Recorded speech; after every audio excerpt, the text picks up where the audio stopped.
Assalamualaikum warahmatullahi wabarakatuh. Perkenalkan, nama saya Afrizal Ansori dari BPP 14 Putu, dan secara kebetulan saya juga bekerja sebagai penyuluh pertanian lapangan di Kecamatan 14 Putu. Jadi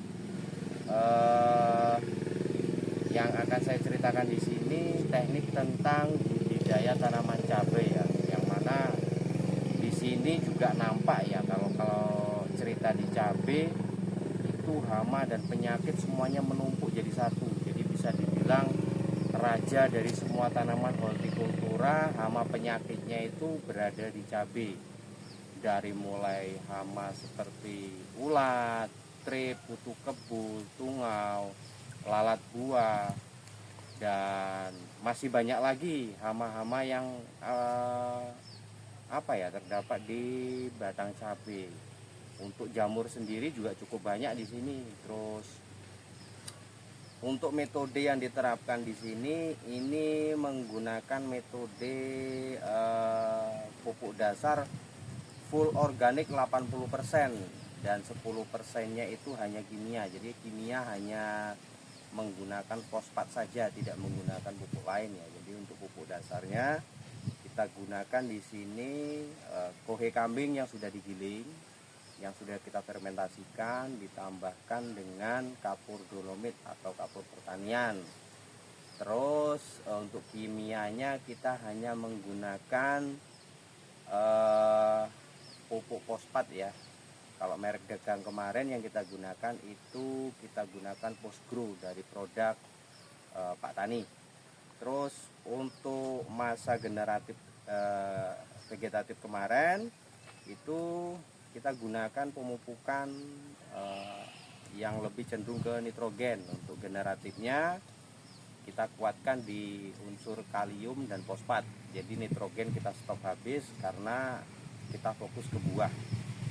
Nah, terus untuk lahan ini sendiri itu kita menggunakan irigasi tetes ya, atau menggunakan selang drip yang kita hidupkan melalui untuk irigasi tetesnya sendiri kita gunakan Tetmon ya, karena kebetulan ada Tetmon di belakang kantor BPP ini.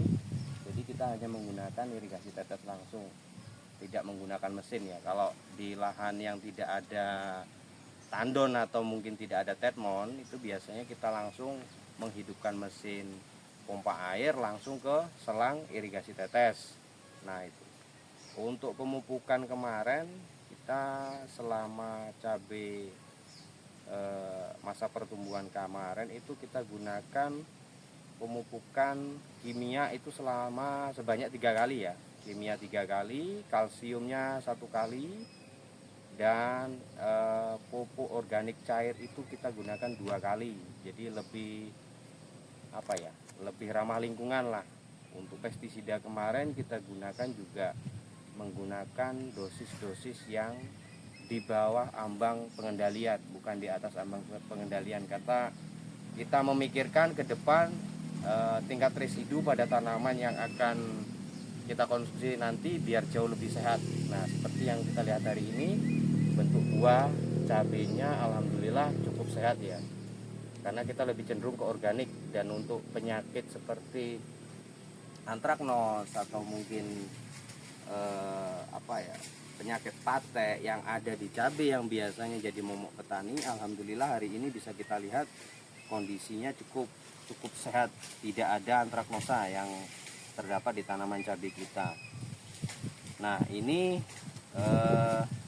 cabai sudah berusia lebih kurang 85 hari setelah tanam, dan sudah melakukan pengutipan lebih kurang sudah masuk 6 kali, 7 kali besok ya, karena ini udah mulai banyak yang merah. Dan ini bakal buah juga yang di pucuk ini udah mulai nampak lagi, karena ini bisa dibilang buah keduanya. Jadi inti dari tanaman cabai ini lebih cenderung, lebih cocok untuk pupuk itu kita lebih kuat di organik dibanding dengan kimia. Karena kalau kelemahan dari kimia itu akan banyak timbul masalah di tanaman cabai kita. Contohnya kayak antraknosa, terus busuk ranting atau mungkin patah ranting ya, yang banyak terdapat biasanya jamur di cabai itu patah ranting. Tapi kalau kita penggunaan kimia tidak berlebihan, insya Allah jauh lebih teratasi. Dan ini untuk aplikasi penyemprotan hama jamur saja kita hanya melakukan penyemprotan selama 10 hari sekali. Pengendalian hama penyakitnya lebih kurang hanya seminggu sekali. Jadi sangat-sangat minim kita menggunakan pestisida kimia. Jadi saran saya untuk para petani dan pelaku usaha tani lainnya, gunakanlah penggunaan kimiawi, pupuk ataupun pestisida secara baik dan tidak berlebihan. Itu sih pesan saya, karena kita mengingat lingkungan, mengingat dampak, mengingat dari tingkat residu tanaman yang ada atau kita budidaya atau nantinya kita konsumsi. Jadi kita harus berimbang betul, semuanya harus ramah lingkungan. Jadi lebih kurang itu penjelasan dari saya. Saya ucapkan terima kasih, saya akhiri. Assalamualaikum warahmatullahi wabarakatuh. Terima kasih Pak, Bapak sudah memberikan informasi pada saya. Nama saya Suwaryanto, NIM 044033 UPBJ Universitas Terbuka Bengkulu. Terima kasih Pak. Sama-sama.